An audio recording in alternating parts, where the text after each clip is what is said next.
torcedor cruzmaltino, tô na área com mais um informativo do canal Detetives Vascaínos, muito prazer revê-los de novo, sinta-se em casa e já vai ajudando o nosso canal com seu like, seu compartilhamento e a sua inscrição, caso não seja inscrito. Quanto mais interação você der nesse projeto, mais vai ajudar na nossa audiência nesta plataforma. Pô, e neste dia o assunto não poderia ser outro, né? O pacotão de reforços do Vasco. Hoje o clube confirmou o acerto com 4 nomes que se juntam aos antigos jogadores do elenco para ajudar a equipe na disputa pelo acesso para a Série A. E por tudo que apurei com pessoas que acompanharam o dia a dia desses novos atletas em seus antigos clubes, aliado às informações que eu já tenho, vou tentar analisar cada contratação e tirar essa dúvida. Será que o Vasco se reforçou bem nessa primeira janela de transferências? Bom, então fique atento até o final, que também vou mostrar a opinião do Zé Ricardo sobre os reforços anunciados e também trazer o depoimento de 2 jogadores do Vila Nova que foram contratados recentemente e que já começaram a projetar essa partida de sexta-feira contra o Vasco. Portanto, se liga aí!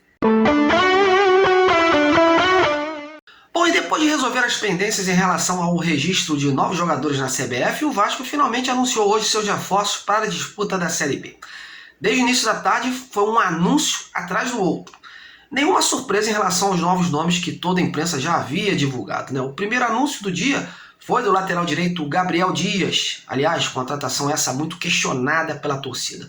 O jogador que estava no Cruzeiro chega em definitivo ao Vasco com um contrato válido até o final da temporada de 2023. O segundo anúncio foi do atacante Zé Vitor, vice-artilheiro do campeonato catarinense pelo Marcílio Dias. Diferente do que informou inicialmente o clube de Santa Catarina, o jogador foi emprestado e com vínculo até 30 de abril de 2024.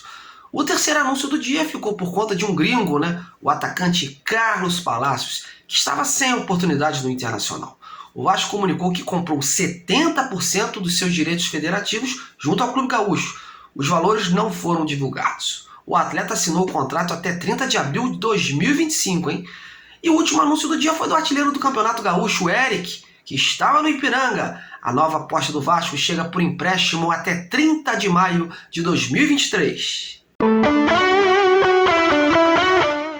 Bom, mas antes da gente avaliar esse reforço, vamos saber do comandante desse grupo, né, o Zé Ricardo. O que ele achou dessas peças contratadas? Hoje, numa coletiva aberta à imprensa, entre muitos assuntos, né, principalmente o jogo de sexta, o treinador fez uma pequena análise sobre a vinda desses reforços trazidos nessa primeira janela de transferências. Com a palavra, Zé Ricardo. A gente sabe que o campeonato necessita de um elenco forte. O Vasco acho que foi muito bem nas escolhas desses reforços, porque foram atletas que mostraram nos seus respectivos campeonatos estaduais que tem condição de, ou pelo menos merecem uma oportunidade num clube da expressão do Vasco da Gama. Ou atletas que a gente sabe que tem um potencial muito grande e que a gente espera poder reconquistar que eles possam reconquistar essa confiança e colocar em prática tudo aquilo que eles sabem. Bom, então vamos começar a avaliar essas primeiras contratações do Vasco, né?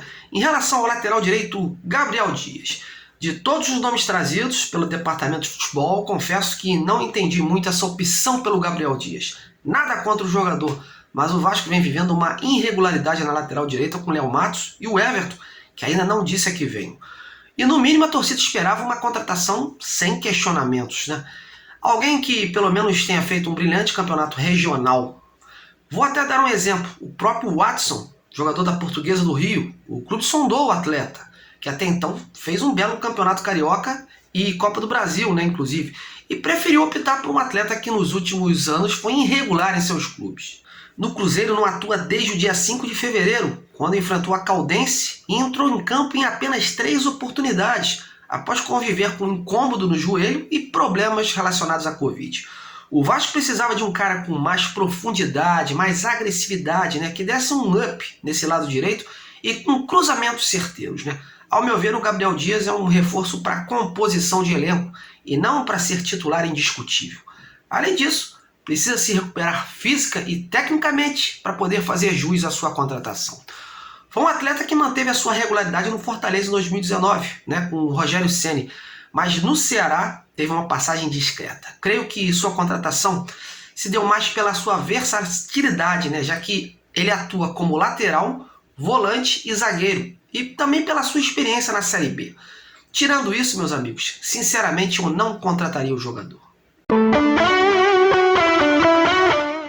Bom, agora vamos falar do Zé Vitor. Acho que é um atacante que pode ser útil para a composição do elenco, salvar o time na hora do sufoco na Série B e ser uma opção inversa ao Raniel, né? Já que ele é um jogador mais veloz. O Raniel joga mais centralizado, um pouco mais parado, enquanto o Zé Vitor procura mais o jogo. É uma aposta, mas pode ser usado para mudar a composição tática de uma partida, né? Pelo que me informaram, ele tem um bom poder de finalização e boa presença diária. Tem experiência internacional, já que jogou na Suécia, né? Mas é aquela história. O cara foi goleador nesses times de divisões inferiores. Está chegando ao Vasco, um gigante do futebol brasileiro, e que convive com a obrigação de subir para a Série A. Por isso vamos torcer para que a camisa não pese nessas horas, né?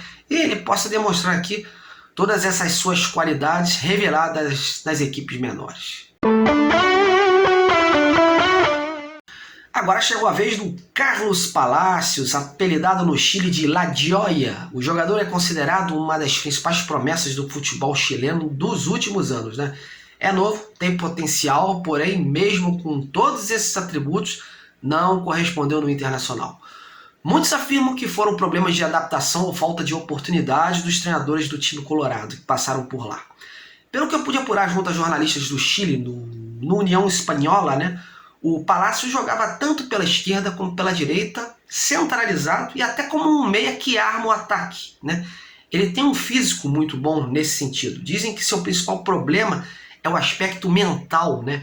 Ele tem que fortalecer um pouquinho esse lado para não prejudicar a sua adaptação no Vasco. E creio que isso aí foi um agravante do Inter. Mas é um jogador que tem agressividade pelas pontas, trabalha bem a bola no setor de ligação e tem um bom chute de média distância. Veremos como o Zé Ricardo vai utilizar esse gringo, hein? Bom, e por fim vamos falar do Eric, que foi o artilheiro do Campeonato Gaúcho pelo Ipiranga de Erechim. De todas essas apostas contratadas, é o jogador que eu tenho mais expectativas, né, pra gente ver. Todos com quem conversei, né, todos os profissionais com quem eu conversei, rasgaram elogios ao jogador pela qualidade que ele oferece ao setor direito do ataque, né? O Vasco estava precisando de um cara veloz, mais agudo, que explorasse jogadas por ali, né? E é o tal jogador de lado de campo que o clube buscava. Eu vou dar o mesmo exemplo do Zé Vitor também. O Eric atuou por times de divisões inferiores e esse upgrade que ele deu na carreira, vindo para o Vasco, e nesse momento que o clube precisa subir, o cara precisa ter cabeça no lugar e agarrar bem a oportunidade. Os comentários são de que ele tem boa concentração e está focado nessa grande oportunidade que recebeu do Vasco. Se colocar na ponta da chuteira, isso pode ser determinante para a equipe, né? Trata-se de um atleta que tem boa profundidade e agressividade e oferece um maior leque de opções ao ataque. Veremos se corresponde em campo tudo isso na Série B. Bom, mudando de assunto, meus amigos, sexta-feira às 19 horas em São Januário, o Vasco inicia sua caminhada rumo à Série A. E é previsão de casa cheia, hein? Mais de 12 mil ingressos já foram vendidos até o momento que eu gravava esse vídeo, sendo que a carga colocada é de 19 mil. O Zé Ricardo comandou vários coletivos durante esse tempo que o time ficou sem atuar, tentou corrigir os problemas defensivos e a expectativa é que o time faça seu dever de casa com louvor, né? Bem diferente do ano passado, quando estreou com aquela derrota em São Januário para o Operário por 2-0. Dificilmente os novos reforços estarão todos à disposição, mas o pensamento é não bobear e deixar boa impressão aos torcedores. Só que do outro lado, o pensamento também é o mesmo, hein? O Vila Nova chega em breve ao Rio e quer sair daqui com um bom resultado. Ontem, 2 jogadores recém-contratados participaram da coletiva pelo clube goiano, o zagueiro Eduardo Doma e o lateral direito Alex Silva. Ambos foram questionados sobre esse jogo de sexta. Inicialmente, o Eduardo Doma fala se foi azar, né, pegar o Vasco, um clube grande, nesse jogo de estreia pela Série B. Confira aí.